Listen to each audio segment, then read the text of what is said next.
Ako'y si Demetria Moyano.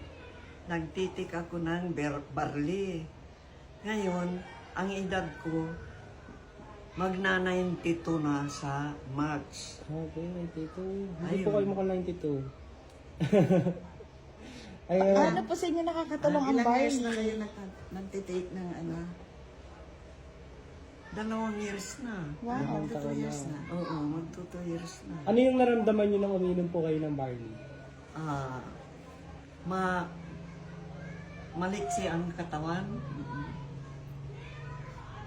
Kung minsan, maalis ang sakit ng tuhod kung di ka makaulam ng kontra.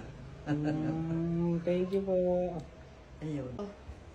Dati, 170 ang blood pressure ko. Sa awa ng Diyos ngayon, bumalik na sa dati, 130/80. Ganon.